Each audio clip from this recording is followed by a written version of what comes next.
wabarakatuh. Selamat siang teman sejawat TK. Kembali lagi bersama saya Mas Ardea Prameswari kita selaku MC teman sejawat sekalian, dan saya Putri Romaisa Asa Pelajaran Nijar selaku co-MC. Kali ini kita akan mengupas tuntas The K episode Medication Safety yang akan diikuti oleh beberapa topik. Dengan subtopik sistem yang memastikan pengecekan yang memadai atau adekuat dan sistem yang memperbaiki pemberian obat. Yang kali ini kita akan kedatangan bintang tamu spesial kita. Halo semuanya, perkenalkan saya Nida Islah Salsabila dan saya Siti Rahmah. Nah, sesuai dengan episode kita kali ini, maka kita akan mendengarkan penjelasan langsung dari kalian. Apa sih medication safety itu? Terima kasih, Nurse Ica. Nah, jadi medication safety adalah upaya yang dilaksanakan untuk mencegah terjadinya medication error, yang jika terjadi dapat menimbulkan kerugian bagi pasien.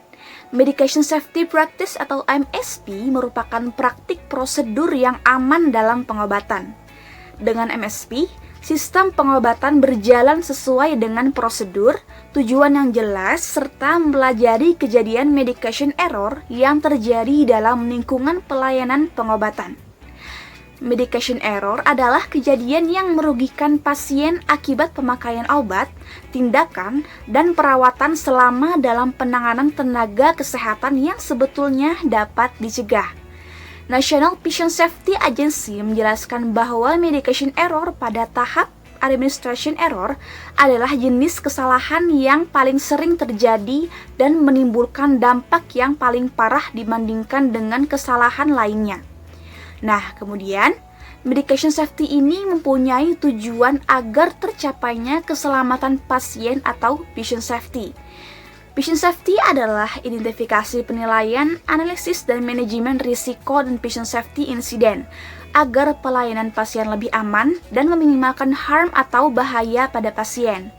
Peran perawat dalam mencegah medication error adalah tidak hanya menangkap kesalahan mereka sendiri, tetapi juga mampu menilai kesalahan yang dilakukan oleh penyedia layanan kesehatan, apoteker, dan lain-lain. benar sekali Rahma, adapun pihak yang paling bertanggung jawab dalam tahap drug administration adalah perawat, sebab perawat berkewajiban dalam tindakan pemberian obat.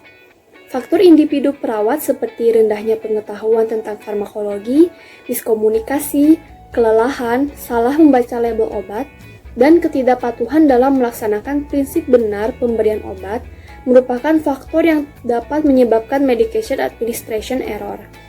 Medication error sendiri terbagi menjadi 3 jenis berdasarkan tahap pengobatan, yaitu yang pertama, prescribing error, resep tidak terbaca, data pasien tidak lengkap, nama obat yang tidak jelas. Yang kedua yaitu dispensing error, yaitu bentuk sediaan yang tidak tepat, obat kadaluarsa, instruksi obat yang tidak tepat. Dan yang terakhir adalah administration error, yaitu kesalahan waktu pemberian obat, dosis tidak tepat, teknik atau rute pemberian obat yang salah.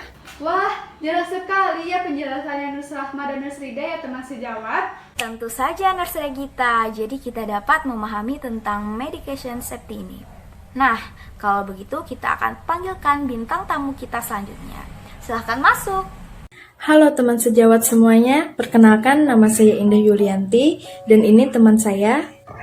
Halo semua, saya Hovifa Erga Salsabila.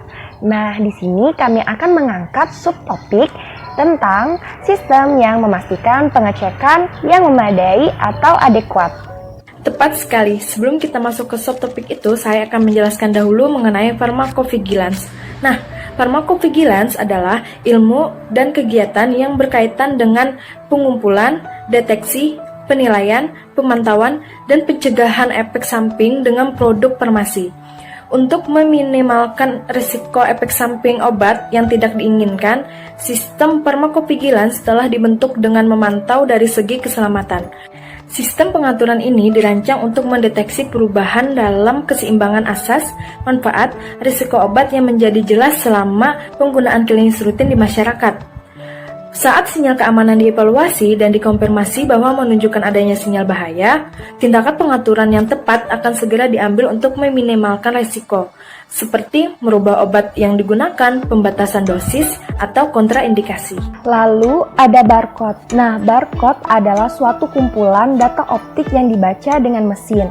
Barcode mengumpulkan data dari lembar garis atau spasi garis paralel yang disebut juga dengan kode batang, atau disebut juga dengan simbolik linear, yaitu satu dimensi.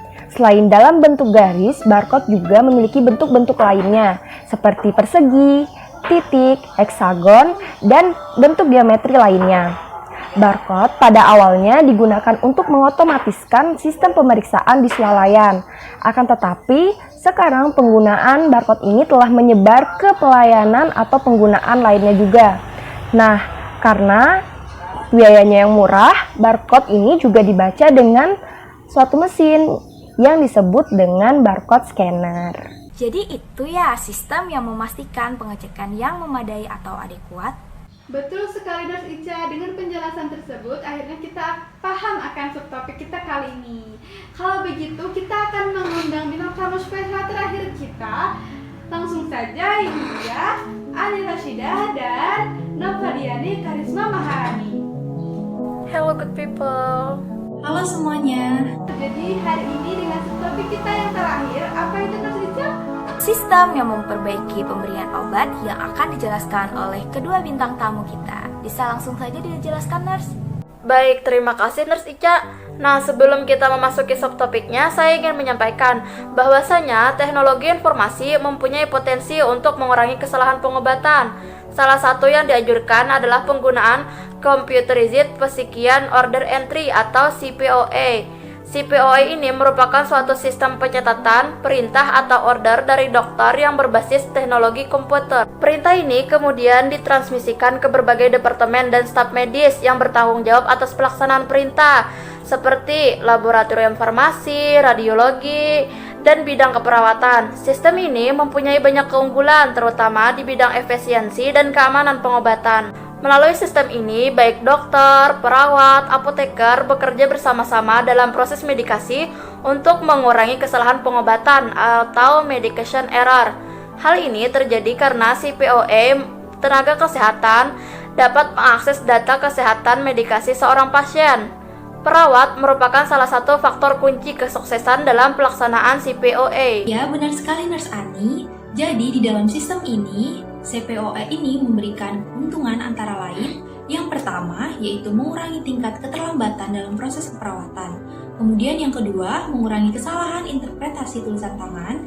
Yang ketiga, memungkinkan input data dari unit-unit pelayanan ataupun dari tempat lain. Nah, yang keempat, menyediakan fasilitas pengecekan atas pemberian dosis yang tidak tepat. Yang kelima, yaitu menyederhanakan inventaris dan proses penagihan. Dan yang terakhir, yang keenam, dengan menggunakan CPOA sistem ini, sinyal dosis dan pemeriksaan interaksi terdeteksi secara otomatis. Selain itu, sistem ini dapat meningkatkan efisiensi dan keamanan obat dari proses pemberian obat serta mengurangi kesalahan pemberian obat oleh perawat. Wah, ternyata banyak ya keuntungan CPOA ini. Tentu saja Nurse Ica, dengan COPE inilah sistem yang memperbaiki pemberian obat.